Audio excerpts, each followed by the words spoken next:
Baiklah semuanya, di sini saya akan menjelaskan tentang logika matematika. Kali ini yang saya jelaskan tentang negasi, konjungsi, dan disjungsi. Sebelumnya kita sudah mempelajari mengenai kalimat terbuka dan kalimat tertutup. Sekedar mengulang ya, untuk kalimat terbuka itu memang kalimat yang kita tidak bisa menentukan kalimat ini benar atau salah. Jadi kalau masih belum jelas kalimat ini bernilai benar atau bernilai salah. Misalkan ada orang yang membawa tas, kemudian kamu tanya berapa harga tas itu, kemudian dia jawabnya ya beberapa ratus ribu lah, misalkan seperti itu. Itu kalimat terbuka karena misalkan beberapa ratus ribu itu kamu isi, misalkan harganya aslinya 500 ribu, kemudian kamu jawabnya oh berarti 500 ribu, oh berarti itu benar, kalimat benar. Bisa juga kamu jawabnya cuma 100 ribuan, ternyata harganya 500 ribu, berarti kan salah. Jadi bisa bernilai benar, bisa bernilai salah. Misalkan lagi biasanya ya kalau di matematika itu ada variabel-variabelnya. X plus 3 sama dengan 4. Nah, misalkan X plus 3 sama dengan 4. Nah, ini juga kalimat terbuka karena X ini bisa bernilai berapapun dan bisa benar bisa salah. Kalau X nya diganti 1 jadinya benar. Nah, kalau diganti 5, nah ini menjadi kalimat yang salah. Jadi kalimat terbuka itu memang kalimat yang belum bisa kita tentukan ini bernilai benar atau bernilai salah. Kemudian kalimat tertutup itu yang sudah, atau di sini istilahnya itu proposisi. Itu yang sudah bisa kita tentukan benar atau salahnya. Misalkan kalau dalam kehidupan sehari-hari Jakarta adalah ibu kota Indonesia. Ya. Jadi itu adalah kalimat yang bernilai benar, kita bisa menentukan. Atau kalimat yang bernilai salah, misalkan kucing itu setiap pagi berkokok, misalkan. Itu juga kalimat tertutup atau proposisi, karena kita bisa menentukan bahwa itu nilainya salah. Masa kucing berkokok itu salah. Nah, seperti itu. Kemudian ada namanya nilai kebenaran itu tadi, yang ini benar atau salah tadi itu. Lalu dalam logika matematika ada notasi yang dipakai untuk menegasikan kebenaran suatu proposisi. Nanti kita bahas ini. Ketika proposisi tunggal dihubungkan dengan proposisi tunggal lainnya, jadi kalimat tertutup digabungkan atau dihubungkan dengan kalimat tertutup yang lainnya dengan menggunakan kata hubung tertentu, maka akan terbentuk proposisi yang majmuk. Proposisi majmuk. Tadi disjungsi, konjungsi, disjungsi itu proposisi yang majmuk. Proposisi majmuk tersebut memiliki nilai kebenaran yang bergantung pada proposisi tunggal pembentuknya. Jadi kalau proposisi tunggalnya itu benar salah, itu menentukan nilai kebenaran dari proposisi majmuk. Berikut akan saya bahas secara lebih rinci tentang negasi, konjungsi, dan disjungsi. Yang pertama, negasi atau ingkaran. Ingkaran atau negasi di sini dari P adalah proposisi yang diambil dari P dengan nilai kebenarannya berbanding terbalik. Oke. Ingkaran atau negasi digunakan untuk menyangkal suatu proposisi, untuk menyangkal ya. Ingkaran atau negasi P dinyatakan, nah lambangnya ini kayak negatif ini tapi ada ke bawahnya begini. Nah, atau beberapa literatur seperti ini, seperti tak terhingga ini. Nah, begini. Tapi agar konsisten di sini akan dipakai notasi seperti ini. Oke. Jika P adalah proposisi yang bernilai benar nih, yang berbanding terbalik itu, maka negasi dari P adalah proposisi yang bernilai salah. Begitu juga sebaliknya. Maksudnya kalau P-nya ini nilainya salah, maka negasi P bernilai benar. Nah, itu maksudnya seperti itu. Cara sederhana yang bisa dilakukan untuk mendapatkan ingkaran dari suatu proposisi adalah dengan menyisipkan kata bukan, tidak, atau tidak benar pada proposisi tersebut. Contoh, misalkan ini P. Pernyataan P, Canberra adalah ibu kota Australia. Ini adalah kalimat tertutup atau proposisi yang bernilai benar. Kalau negasi dari P, berarti Canberra bukan. Nah, tinggal menyisipkan kata bukan. Bukan ibu kota Australia. Kalau yang awalnya benar, berarti negasinya ini bernilai salah. Kemudian misalkan lagi pernyataan Q, kita ada kegiatan pada hari Senin. Misalkan ini bernilai benar. Kemudian untuk negasi Q, kita tidak ada kegiatan pada hari Senin. Kalau yang awalnya bernilai benar, maka ini bernilai salah. Andi bukan seorang pengacara, misalkan ini suatu yang kebenaran. Nah, ada kata-kata bukannya untuk R-nya. Ini misalkan suatu kebenaran, maka negasi dari R adalah Andi adalah seorang pengacara. Lawan dari ini, kalau ada bukan, berarti di sini tidak ada katanya. Bukan atau min jadinya plus, seperti itu. Nah, jadinya adalah seorang pengacara. Kemudian ada pernyataan S, 10 dikurangi 3 kurang dari 5. 10 kurangi 3 itu sama dengan 7. Apakah 7 itu kurang dari 5? Salah. Nah, ini pernyataan salah. Maka negasi S bisa ditulis dengan seperti ini. Tidak benar bahwa, ini tadi tidak benar ya. Tidak benar bahwa 10 kurangi 3 itu kurang dari 5. Nah, ini. Kalau yang awalnya bernilai salah, maka ini bernilai benar. Atau negasi dari kurang dari itu lebih besar sama dengan, lebih besar atau sama dengan 10 dikurangi 3 lebih besar atau sama dengan 5, bernilai benar. Seperti itu. Tabel kebenaran untuk P awalnya harus dimulai dari benar ya, nggak boleh dimulai dari yang salah. Ini benar dulu baru salah. Negasinya berarti kalau negasi dari benar ya salah, negasi dari salah ya benar, seperti itu. Kemudian tabel berikut menunjukkan proposisi beserta negasi atau ingkaran yang sesuai dengan proposisinya. Ada semua, ada beberapa tidak, itu pernyataan yang berkuantor. Berkuantor itu ada unsur semuanya atau ada beberapa. Misalkan semua siswa masuk sekolah. Nah, untuk menegasikan pernyataan ada kata semua siswa masuk sekolah ini tidak harus menunggu semua siswa tidak masuk sekolah. Saya ulang lagi, untuk menegasikan semua siswa masuk sekolah tidak harus menunggu semua siswanya itu tidak masuk sekolah. Tapi ada siswa yang tidak masuk sekolah. Jadi ada siswa tidak masuk sekolah atau beberapa siswa tidak masuk sekolah. Nah, sebaliknya misalkan hari ini ada yang tidak menggunakan topi atau tidak memakai topi. Misalkan begitu, itu proposisinya. Ingkarannya semuanya menggunakan atau memakai topi. Yang awalnya tidak ada beberapa, ada siswa yang tidak memakai topi, misalkan ada siswa tidak memakai topi. Nah, ingkarannya berarti semua siswa memakai topi. Seperti itu. Jadi saling menegasikan semua apa gitu, kemudian negasinya ada beberapa tidak, atau sebaliknya ada atau beberapa tidak, negasinya ya semuanya ya, seperti itu. Kemudian negasi dari sama dengan itu tidak sama dengan, negasi lebih besar tadi sudah, ini kurang dari sama dengan, ini ya lebih besar sama dengan, negasinya lebih kecil. Nah, atau kurang dari. Seperti itu untuk negasi. Yang perlu dihati-hati itu untuk kuantor ini ya, pernyataan berkuantor semua, kemudian ada beberapa yang tidak. Nah, ini. Oke, saya lanjutkan sekarang materi konjungsi.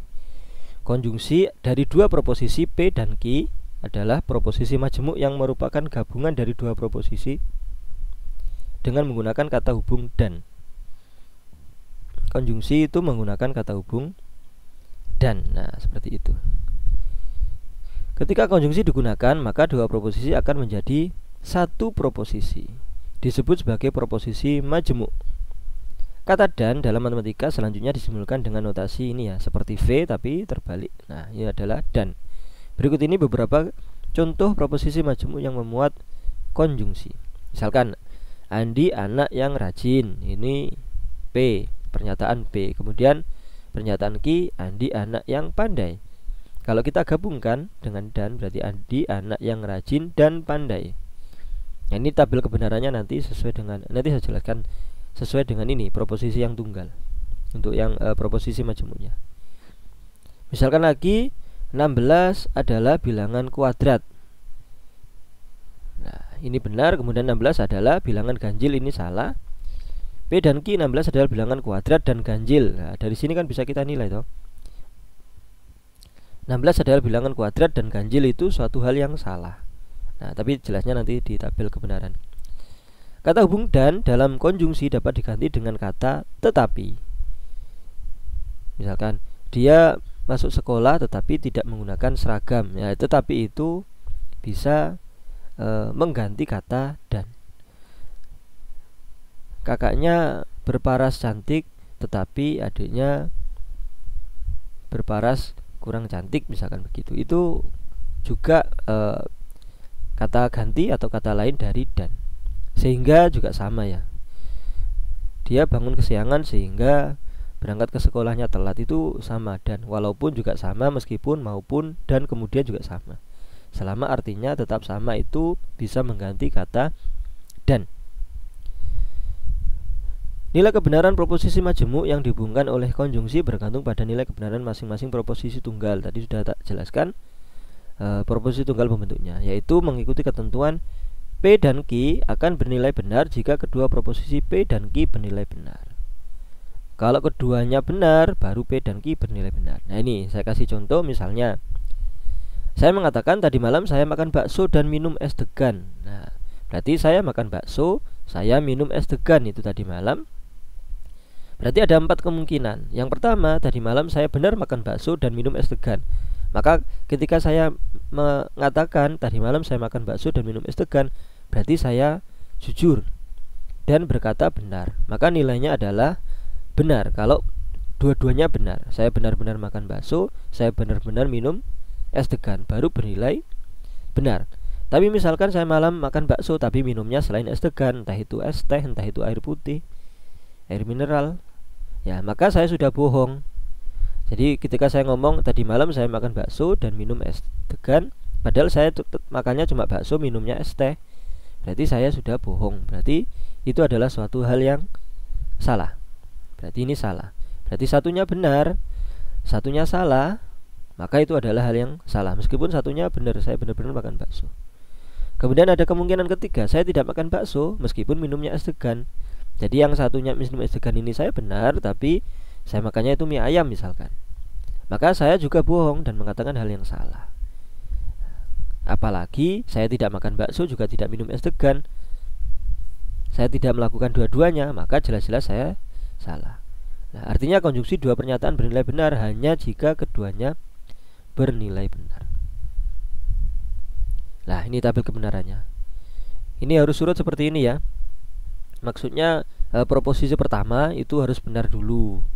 Kemudian proposisi berikutnya itu juga benar. Proposisi yang selanjutnya benar. Ini ya, proposisi yang awal tadi benar, yang ini salah ganti. Yang ini baru salah, terus ini benar, ini salah, ini salah. Harus begini urutannya, nggak boleh diganti SS, BB gitu nggak boleh. Yang di sini harus BB, SS kayak gini. Yang sini BS, BS, harus seperti ini. Oke. Benar dan benar tadi itu ngomongnya benar, makan bakso, minum es degan benar, maka ini bernilai benar.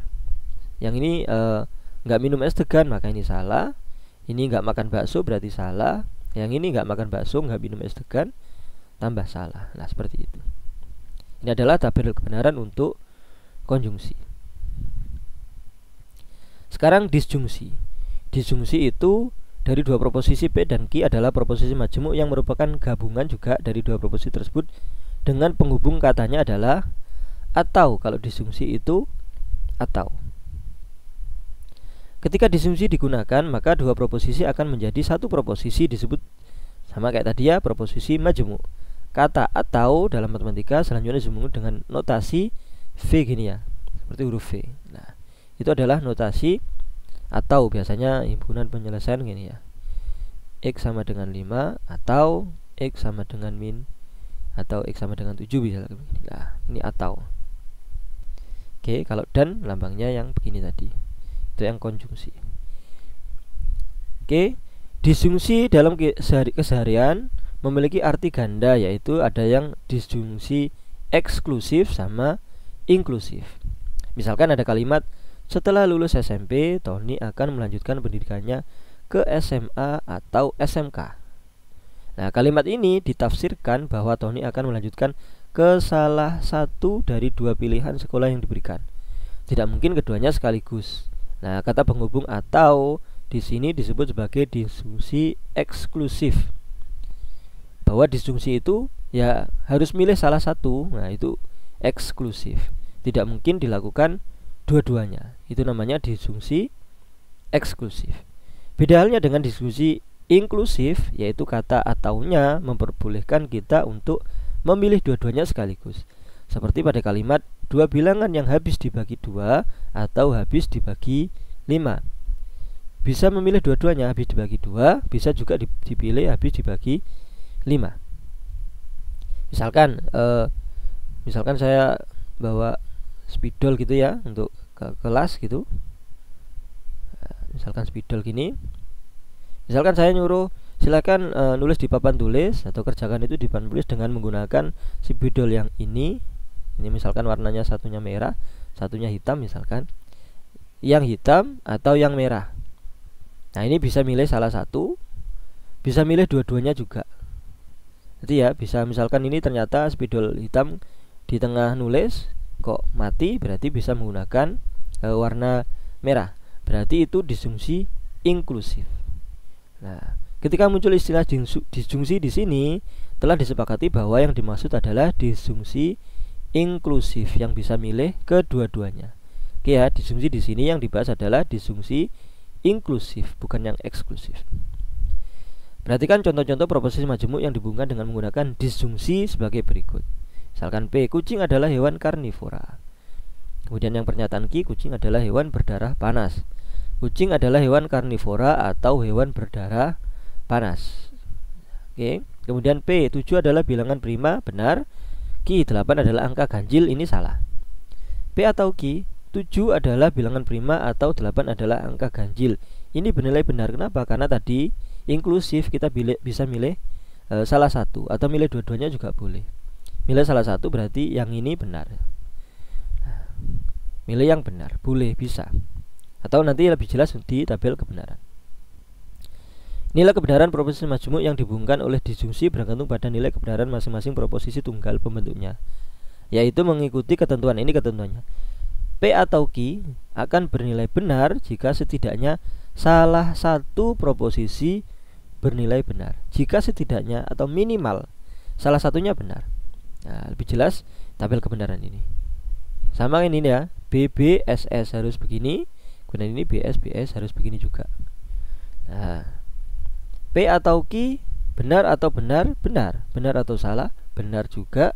Salah atau benar, benar juga. Salah atau salah, maka ini yang salah. Jadi minimal salah satu itu benar. Minimal salah satu pernyataan itu benar, itu bernilai benar. Apalagi dua-duanya benar, maka benar. Yang nggak boleh itu dua-duanya salah seperti ini, maka itu akan bernilai salah. Nah, sekarang negasi dari proposisi konjungsi. Negasi dari proposisi konjungsi P dan Q ditulis ya, negasi ini ya. Negasi P dan Q itu ekuivalen, nilainya sama, nilai kebenarannya sama, itu ekuivalen dengan negasi P atau negasi Q. Ekuivalensi ini dapat dibuktikan dengan menggunakan tabel kebenaran berikut. Sama nih ya, B, B, S, S harus begini. Ini B dulu baru S, baru ini B baru S. Benar-benar, benar salah, salah benar, salah salah. Negasi dari P berarti negasi dari yang ini. Nah, berarti salah salah, benar benar. Negasi dari Q berarti negasi dari yang ini. Berarti ini salah dulu baru benar, salah benar. Negasi dari yang sini ya. Nah, P dan Q ini tadi benar sama benar baru benar, yang lainnya salah. Nah, ini dinegasikan. P dan Q ini dinegasikan, berarti kita menegasikan yang ini. Ini benar berarti ini salah, berarti ini benar, benar, benar. Sekarang bukan P atau Q yang tadi, kalau atau itu bernilai salah jika dua-duanya salah. Negasi ini sama ini ya. Nah, ini ke sini. Atau salah-salah ini baru salah. Salah benar, benar, benar salah, benar, benar-benar juga benar. Nah, ini sama persis. Nah, makanya negasi dari konjungsi P dan Q ini itu kok ekuivalen dengan negasi P atau negasi Q. Nih, sama persis. Nah, seperti itu. Kemudian kalau negasi dari proposisi disjungsi, nah, Disjungsi P atau Q ini ditulis negasinya seperti ini, negasi P atau Q ekivalennya dengan negasi P dan negasi Q. Kita buat tabel lagi ini, benar benar salah salah, ini benar salah benar salah. Negasi dari P berarti sini ya, berarti ini salah salah benar benar. Negasi dari Q sini ini, berarti ini salah benar salah benar. Ini salah jadinya benar. P atau Q ya, atau itu bernilai salah jika kedua-duanya salah. Ini berarti di sini baru salah, yang lainnya benar. Ini dinegasikan ya. Negasi dari benar ini salah salah salah, ini benar. Kemudian negasi P dan Q, dan itu dua-duanya benar baru bernilai benar. Ini sama ini. Nah, ini ngarahnya ke sini. Dua-duanya benar baru benar. Ini yang dua-duanya benar, berarti di sini benar. Yang lainnya salah. Nah, caranya seperti ini untuk menegasikan proposisi disjungsi. Oke. Demikian pembahasan tentang ingkaran atau negasi, konjungsi serta disjungsi. Jika ada pertanyaan silakan dituliskan di kolom komentar. Terima kasih, semoga bermanfaat. Amin.